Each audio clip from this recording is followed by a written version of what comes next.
গোটা পশ্চিমবঙ্গে যে ভোটার রোল তাতে প্রায় 17 লক্ষ ডুপ্লিকেট নাম পেয়েছি। টাইপে যাদের এপিক নাম্বার সেম এরকম নাম পাওয়া গেছে হচ্ছে 32,886।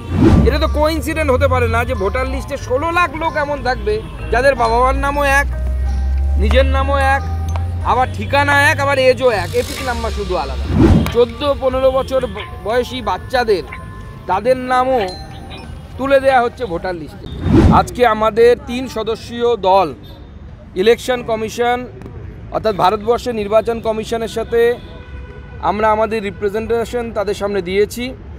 পশ্চিমবঙ্গে আমাদের কর্মীরা যে ইলেকটোরাল রোল অর্থাৎ ভোটার লিস্ট তার থরো অ্যানালাইসিস করেছে। অ্যানালাইসিস করে আমরা গোটা পশ্চিমবঙ্গের যে ভোটার রোল তাতে প্রায় 17 লক্ষ ডুপ্লিকেট নাম পেয়েছি। 17,14,066টি। আমি আবার রিপিট করছি, 17,14,066টি ডুপ্লিকেট নাম পাওয়া গেছে। একে এই যে নামগুলো অর্থাৎ যাদেরকে আমরা ডুপ্লিকেট নাম বলছি, মানে একই জিনিস দুবার পাওয়া গেছে, তাকে 2 ভাগে ভাগ করেছি আমরা। টাইপ এ যাদের এপিক নাম্বার সেম এরকম নাম পাওয়া গেছে হচ্ছে 32,886।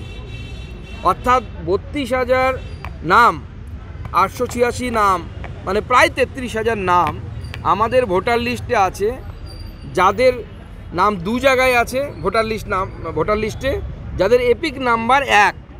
অতএব বোঝা যাচ্ছে তৃণমূল কংগ্রেস জেতার জন্য এই ধরনের ফন্দি এঁটেছে।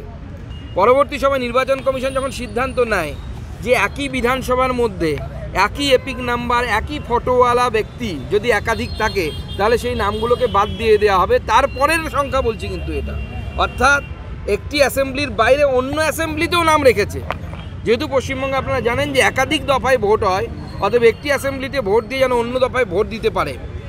শুধু তাই নয়, তৃণমূল আরও কিছু চালাকি করেছে, আমরা ধরতে পেরেছি। সেটা টাইপ বিতে দেখা যাচ্ছে যে এপিক নাম্বার মিলছে না, কিন্তু নাম এক, রিলেটিভ অর্থাৎ বাবা বা মায়ের নাম থাকে আপনারা জানেন ইলেকটোরাল রোলে, তার নাম এক এবং ঠিকানা এক, এবং এটা তো এবং এজ এক। 4টে প্যারামিটার আমরা দেখেছি, এজ সেম, ঠিকানা সেম, বাবা মা মায়ের নাম এক এবং তার সাথে এজও সেম। আমি বলছি তো এই এতগুলো অ্যানামলিস পাওয়া গেছে 16,81,180 খানা। এটা তো কোইন্সিডেন্ট হতে পারে না যে ভোটার লিস্টে 16 লাখ লোক এমন থাকবে যাদের বাবা মার নামও এক, নিজের নামও এক, আবার ঠিকানা এক, আবার এজও এক, এপিক নাম্বার শুধু আলাদা। এই অদ্ভুত ধরনের ঘটনা একমাত্র পশ্চিমবঙ্গেই সম্ভব।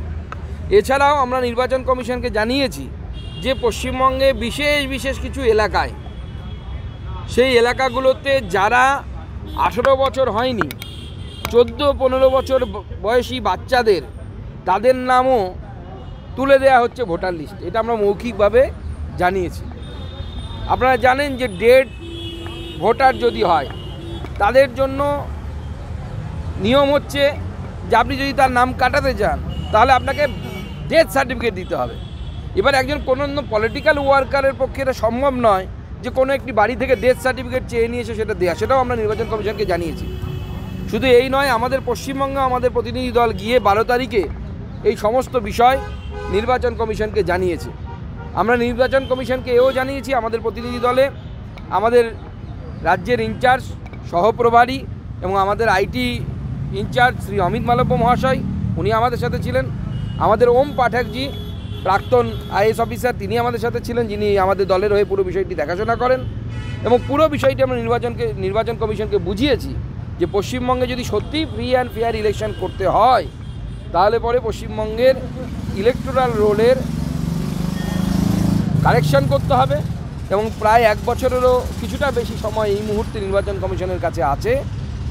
অতএব এখন থেকে যদি তারা চেষ্টা করেন তাহলে এই কারেকশনগুলো করতে পারবেন।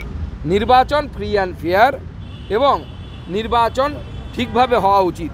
জয় পরাজয় পরের ব্যাপার, কিন্তু যদি নির্বাচনই ঠিক মতো না হয় তাহলে পাবলিকের যে ম্যান্ডেট সেই ম্যান্ডেট সঠিকভাবে প্রতিফলিত হয় বলে আমাদের মনে হয় না। আশা করি নির্বাচন কমিশন আমাদেরকে আশ্বস্ত করেছে, তারা তাদের ভাষায় এটাকে ডিএসই বা ডিএসসি বলছে, অর্থাৎ যারা ডুপ্লিকেট নামগুলোকে যে সফটওয়্যার দিয়ে তারাও দেখেন তারা এতদিন পর্যন্ত একই বিধানসভার মধ্যে দেখেছেন, এরপরে এক বিধানসভার বাইরে অর্থাৎ স্টেট ওয়াইজ ওইটা দেখবেন এবং ডুপ্লিকেট নামগুলোকে বাদ দিয়ে দেবেন বলে আশ্বস্ত করেছেন।